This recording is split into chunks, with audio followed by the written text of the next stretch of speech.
Hello everyone, I hope you are doing great. Welcome to today's session. Before we begin, I just want to share a thought with you. Every big achievement begins with a small step. No matter how big the dream is, it always starts with one little action, and maybe today could be that step for you. Alright, friends, in today's video, we are going to explore some really interesting concepts step by step.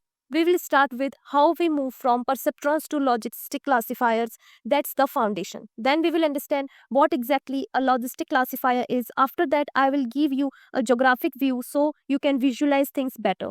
Next, we will see how the step function transforms into the sigmoid function in logistic classifiers, a very important shift. And finally, we will wrap up with an example to connect everything we learned today, from perceptron to logistic classifier. Alright, let's start with a quick question. If an email says free money now, is it spam? Most of us would say yes. But how sure are we? 70%, 95%. And if the message is, hey, are you free tomorrow? Maybe it's only 10% spam. That's the problem with a basic perceptron. It only says yes or no. Real life is not always that black and white. We need a model that not only labels but also tells us how confident it is. That's why we upgrade to a logistic classifier. Think of it like this. The perceptron is an on-off switch. The logistic classifier is a dimmer knob. It gives you a smooth value between 0 and 1. So what is a logistic classifier? It looks a lot like the perceptron under the hood. We still combine features with weights and a bias, but instead of jumping to a hard decision, we pass that score through a special S-shaped curve called the sigmoid. If the output is close to 1, we read it as definitely spam. Around 0.5, the model is unsure. Close to 0, it's definitely not spam. That number is our confidence score. You can even treat it as a probability. Now, what really changes when we move from perceptron to logistic? First, activation function.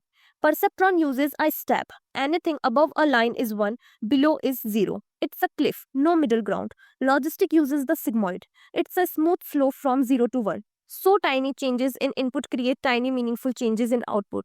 That's how we get confidence. Second, error or loss function. Perceptron cares only about right wrong, misclassification count. Logistic cares about probability. If the model is confident and wrong, like predicting 0.99, not spam, when it actually is spam, it gets punished heavily by the logistic loss. If it's gently wrong, like 0.55, the penalty is small. This teaches the model to be honest about its confidence. Third, learning rule. Perceptron uses a simple update. If it's wrong, nudge the weights in the right direction. Logistic uses gradient descent on that probability-based loss. Imagine placing a ball on a hill, the loss surface, and letting it roll down. Each step we ask which direction makes the loss go down the fastest. Then we update the weights a tiny bit in that direction. Repeat, repeat, repeat until we land in a valley where the loss is low. Decision threshold. By default, we draw the decision line at 0.5. Above 0.5 is spam, below 0.5 is not a spam. But here's the fun part. You can move the threshold depending on your goal. If you hate missing spam, raise the threshold 0.7 or 0.8. So only very confident emails are marked not spam. If you hate blocking good emails, lower it slightly. We will fine tune this later, but remember, threshold is your control knob. So in short, we update because we want probabilities, not just labels. The logistic classifier gives us a smooth 0-1 confidence, learns with a gradient descent, and lets us tune the threshold for our needs. This makes it far more useful in real-world problems like spam filtering, where certainty matters. Alright, with that foundation set, next we will look at the logistic classifier more closely and visualize how the sigmoid changes the game. Okay, let's dive a little deeper into the idea of a logistic classifier. In the last slide, we talked about the perceptron, a very simple model that predicts either 0 or 1. Basically, it makes discrete decisions. Think of it as a light switch. It's either off, 0 or on, 1. But in real life, decisions are not always that black and white. Sometimes we need a model that doesn't just say yes or no, but tells us how confident it is. There's where the continuous perceptron, also known as the logistic classifier, comes in. Instead of outputting just 0 or 1, the logistic classifier gives us a score between 0 and 1.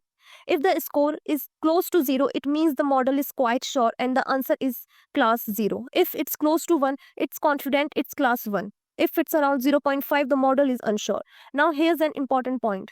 You might wonder, if the output is continuous, why do we still call this classification? The reason is simple. At the end of the day, we apply a threshold to make the final decision. By default, the threshold is 0.5. If the score is 0.5 or higher, we say it belongs to class 1. If it's less than 0.5, we assign it to class 0. So yes, the logistic classifier outputs continuous probabilities, but by applying a threshold, it becomes a classifier again. That's why the name makes sense. And finally, here's something that often confuses people. The training method of a logistic classifier is called logistic regression. Don't get misled by the word regression. It's just a naming convention from statistics. Even though we are doing classification, the math behind it involves regression like techniques. So the community kept the name logistic regression, but in practice, it's one of the most widely used classifiers. So, summarize. Perceptron only 0 or 1. Logistic classifier gives us a probability between 0 and 1. We apply a threshold to turn that probability into a final class label. Training this model is called logistic regression, even though it's used for classification. Alright, now that we understand what a logistic classifier is, let's move forward and see how it works visually. Next is graphic view. Here's a side-by-side comparison to make things clearer. On the left, we have the perceptron. Notice how it gives only hard labels, either 0 or 1. The green points are marked 0, not spam, and the red points are marked 1, spam. There's no sense of confidence here, just black and white decisions. On the right, we see the logistic classifier or continuous perceptron. Instead of only 0 or 1, each point now has a probability score. For example, one red email is 0.9 spam, while another is 0.7 spam. Similarly, a green email might be 0.2 spam or 0.3 spam. This continuous output is powerful because it tells us how confident the model is, and then based on our threshold, usually 0.5, we can still make the final classification. So the key takeaway, perceptron gives discrete labels, logistic classifier gives probabilities, and probabilities gives us flexibility. Next is from step function to sigmoid in logistic classifiers. Let's see how the perceptron model changes when we move to logistic classifiers.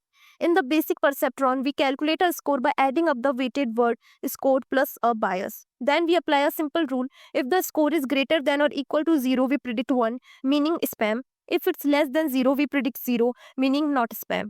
This is called the step function because the output jumps sharply from 0 to 1. But here's the problem. It gives no information about confidence. A score of +2 and a score of +10 both become 1. We lose all the extra detail. To fix this, we introduce the sigmoid function. The sigmoid takes any number, no matter how big or small, and smoothly compresses it into a value between 0 and 1. If the score is very positive, the sigmoid output will be close to the 1. If the score is very negative, the output will be close to 0. If the score is exactly 0, the sigmoid output is 0.5, meaning the model is perfectly unsure. This small change makes a huge difference. Now, instead of just saying spam or not spam, the model can give us a confidence score. For example, an email might come out as 0.82 spam likelihood instead of just 1. Result: the logistic classifier doesn't just classify, it tells us how sure it is about that classification.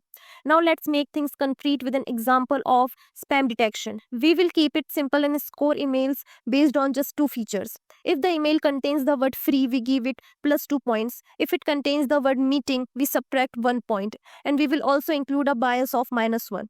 First test email. You won a free ticket. Let's schedule a meeting.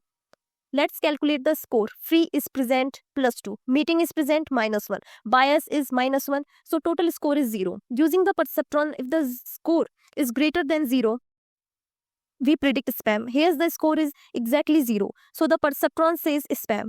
But notice it's hard yes. No idea about confidence. Now let's use the sigmoid function.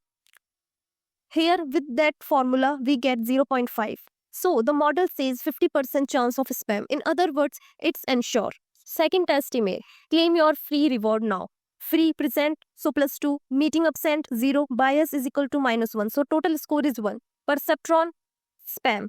Again a hard yes. Sigmoid, 0.73. This means there's a 73% chance of spam. So now instead of just spam, we know it's likely spam. Third test email. Let's schedule a meeting tomorrow. Free absent, meeting present, -1. Bias is -1. Total score is -2. perceptron, not spam, sigmoid 0.12. So the model says only 12% chance of spam, in other words, very likely not spam. Summary: perceptron gives only yes no answers. Sigmoid gives a confidence score like 50%, 73%, or 12%. And that's the key advantage. In real world tasks like spam filters, having confident scores is far more useful than just binary predictions. And that's wrap up of our session on perceptrons and logistic classifiers. We saw how the step function turns into sigmoid and how that simple change gives us confidence scores instead of just yes no answers. Super powerful, right? I hope this made the concept crystal clear for you. If you found this helpful, don't forget to like the video, share it with your friends, and subscribe to the channel for more easy explanations of machine learning concepts. Thank you so much for watching, and I will see you in the next video. Until then, keep learning, keep doing. Bye bye.